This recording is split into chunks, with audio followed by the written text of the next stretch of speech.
let's go. Let's talk about some shoes.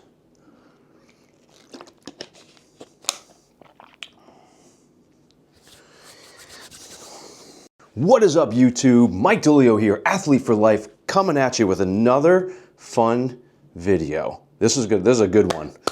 I'm kind of pumped up for this one because this is a topic that I like talking about. And if you couldn't guess already, if you can see some of these, I think you can see some of these. We're going to talk about some shoes today. It's a small problem. I buy a lot of shoes, sneakers, for working out. It's an obsession.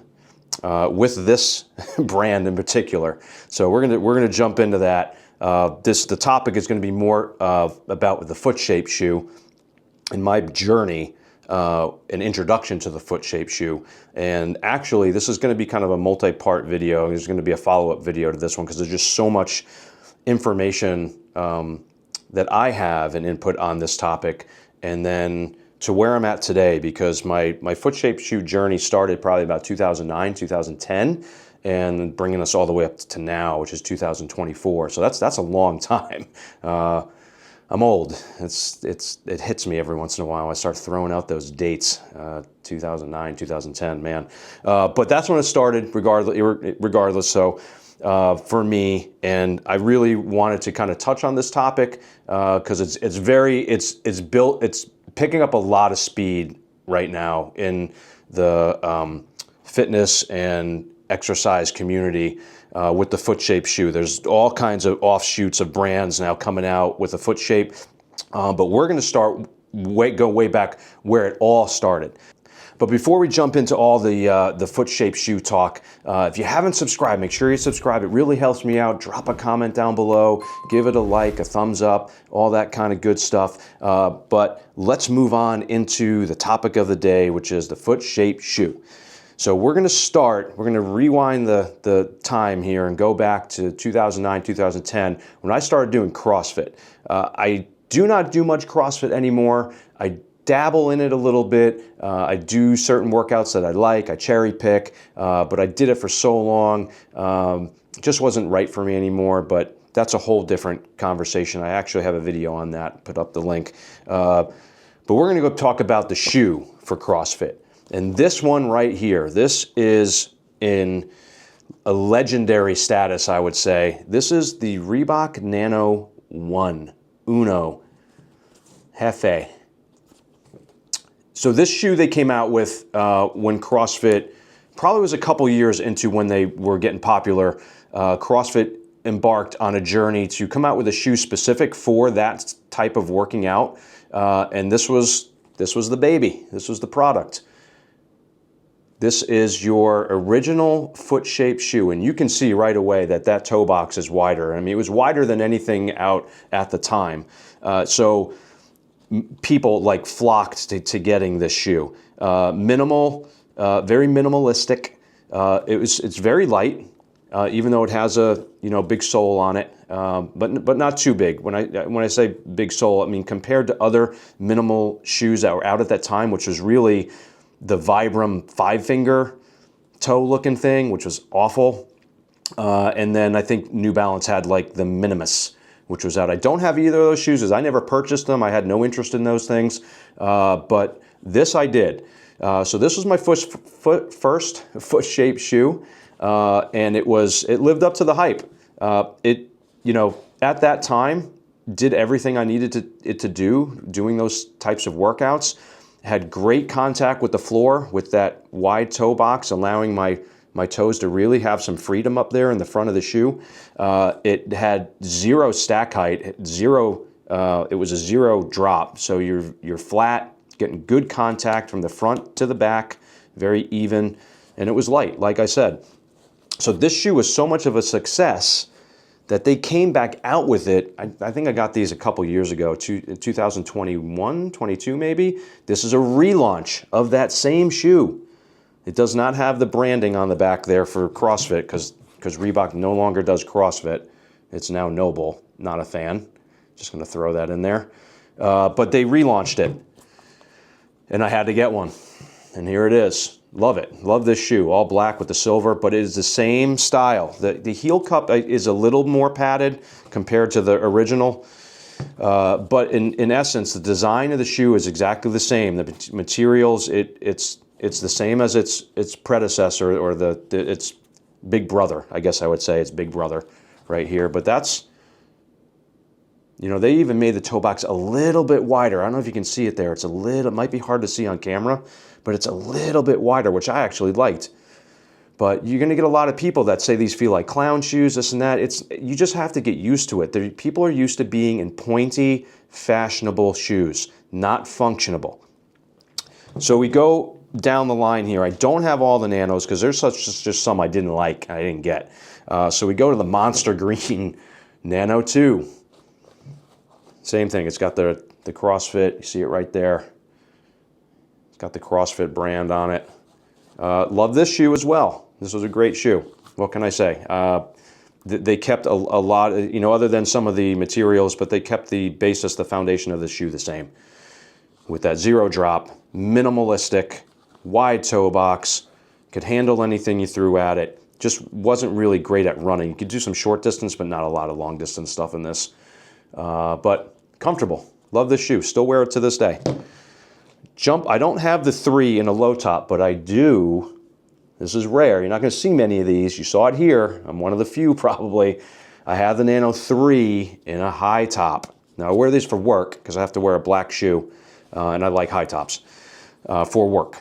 I wouldn't work out in this, but for work. I've used this shoe a lot. I like it, but I am going to point out this is where things got a little. They started getting that toe box a little more pointy, if you can see that, compared to the 2. And the low top looks just the same as this. You just chop this off up here, and it's basically the same shoe. But it's nice. It's light. I still like it. It still has that room in the toe box. Still comfortable. Cool shoe. That's why I've held on to it. A lot of these I hold on to for nostalgia reasons and just because they're cool shoes. And you can barely see it there. It's in blackout mode, but it says Reebok CrossFit on the back. It's in the subdued matte finish back there. But cool, good shoe. Love it. So we're going to work our way up the line. So this is probably the shoe that I have the most of. This is the Nano 4. And I know this is kind of where it's like, oh my God, Mike, this is all about nanos. Well, this is where it started. And there's a reason why I'm showing you all these, because there's going to be a point to this in the end. So keep watching. I had probably more Nano 4s than any other shoe. I still have a whole bunch out in the garage. I just chose this one to bring in because I like, this is a rare color. You're not going to see this. This is like the Desert Storm color. But you can start to see again, it's getting a little more pointy here compared to here. But the shoe is very comfortable. They started changing some of the outer materials. There was a lot of complaints about rope climbs tearing up the shoe, so they put this rubber mesh on the outside, which protected the shoe a little more. But same principle, minimal stack height, lightweight, zero drop, has a good heel cup, comfortable tongue. They've kept that going. So this was a very popular shoe. This is probably in people's top 3 nanos, the Nano 4.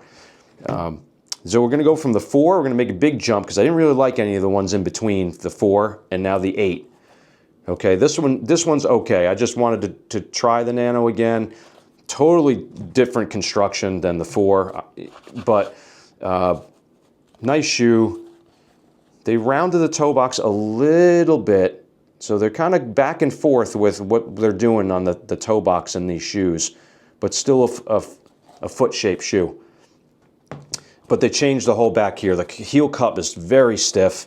I think there was a complaint about this shoe is the heel cup is really stiff. It can kind of get uncomfortable when you're doing stuff. So I wear these, but not as much anymore. So we're going to go from the 8 up to the 9. Here's the Nano 9, and the construction totally changed.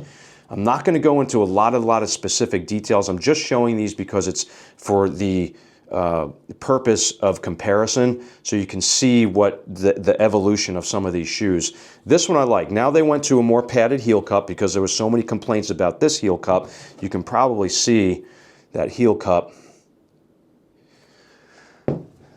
So this was much more padded. I actually like these shoes. These are pretty comfortable, and they widen the toe box a little bit, if you can see that. So again, like we're going back and forth on the toe box thing. So there you go. You see that there? I can definitely see that this one's a little wider than this one. That whole narrow foot shape thing. All right, so now we're going to get to this is the most recent Nano that I've purchased. This is the Nano X2. See that there? So basically this shoe, they've really kind of went down to a more narrow shoe. I don't know if that's because of fashion.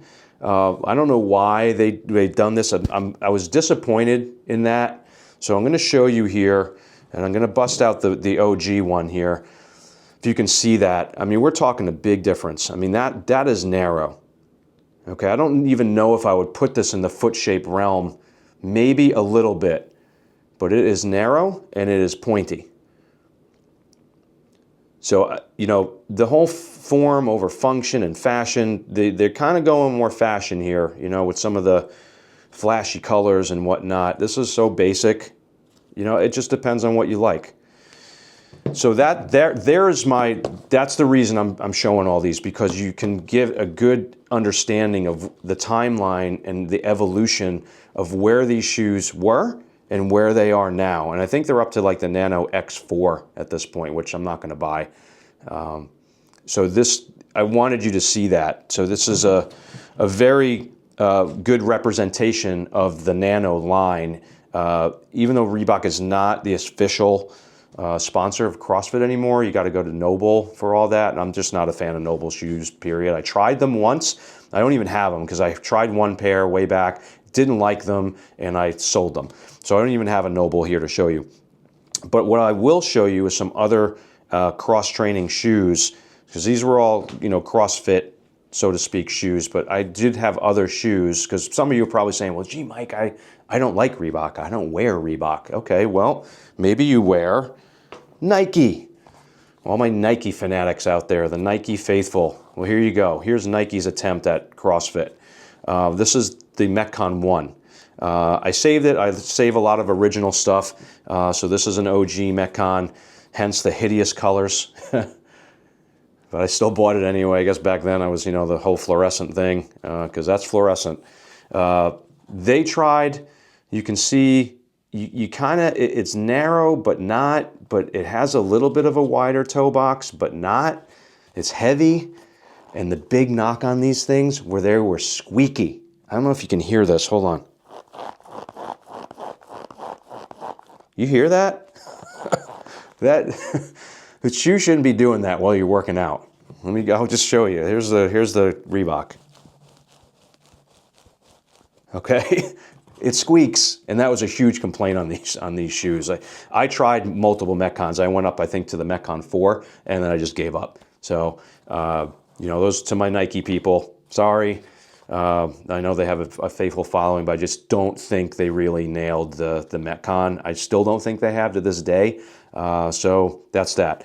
So we'll go to, all right, let's just say you're a Under Armour fan. All right, to my Under Armour people, all the people that like the Rock, all the Rock workout stuff. All right, well, this isn't the Rock shoe, but this is the Charged, one of the Charged Under Armour. It's branded as like kind of a cross training shoe, little heavy, chunky.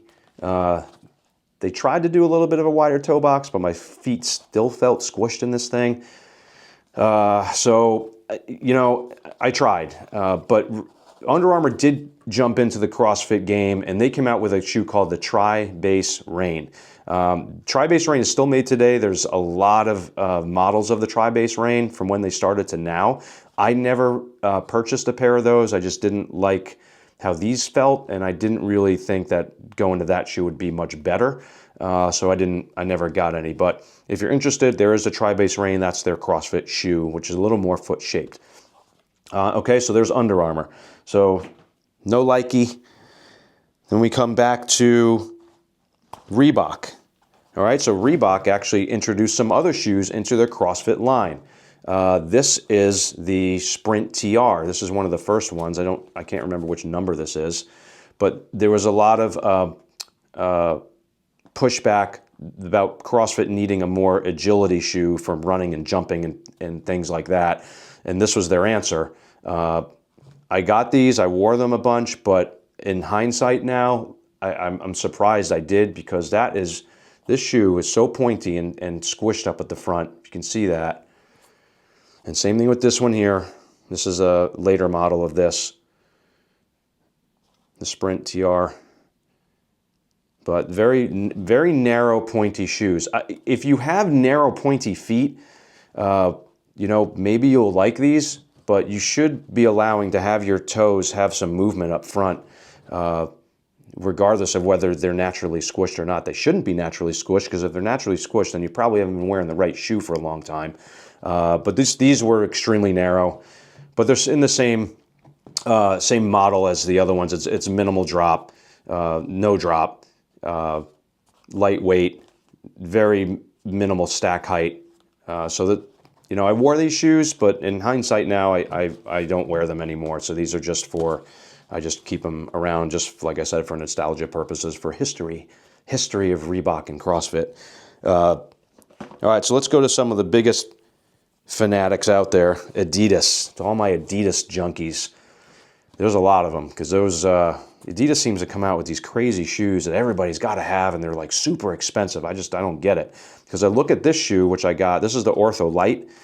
It is super light. I will give it that. And as you can see, I didn't wear it much. It's like brand new condition. That's because it hurt my feet so bad. I just said I can't even do this shoe. But if you look at that, man, is that pointy. And all Adidas shoes are like that. They're all pointy. I don't know why you need to have are you like trying to kill bugs in a corner of a room? Like that's going to get right in there. So I just couldn't do it. So this one is the biggest culprit that I probably have in all the shoes that are presented here for the pointy shoe. And unfortunately, all Adidas are like that. So this is a big no. Out of here. All right, so there you have it. That's my beginning of the foot-shaped shoe journey. And what can I say? Love my Nanos, obviously. Got so many here. And there were more, just in full disclosure. There were more Nanos. I've gotten rid of a lot. But there was a reason why I showed you that evolution, and I think it really kind of puts some things in perspective on the foot-shaped shoe and where it was and where it is now and where it's going. You're seeing a lot of brands coming out now targeting more of the foot-shaped shoe. They really are kind of hammering that right now. Whether it's a trend or not, who knows? I like it just for the purposes of it's healthy for your feet. It's more comfortable for your feet. So with that being said, we're going to move into the next phase of my foot-shaped journey, because there was a problem here. I had a problem to solve, because this shoe, as much as I love you, OG Nano, as much as I loved these Nanos, you couldn't run in these things. You could run some sprints, but you weren't doing distance in this shoe right here, because if you did, your puppies would be screaming when you were done. And I tried it, and they were. So I had a new problem to solve. And the problem was finding a running shoe that wasn't killing my feet. So the journey and the search began for the next phase of my foot-shaped shoe quest. I like to use that word, quest, because it was a quest. There was a lot of research to do, a lot of due diligence, and I did my homework, but we'll save that for the next video. So make sure you stay tuned, because that's going to be a good one.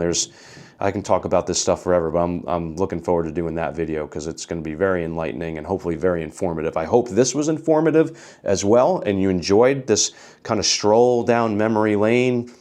If you're a CrossFitter, if you're a cross trainer, or if you just enjoy sneakers, because this is a topic close to my heart that I really try and emphasize to a lot of people, because it is important. Form over function.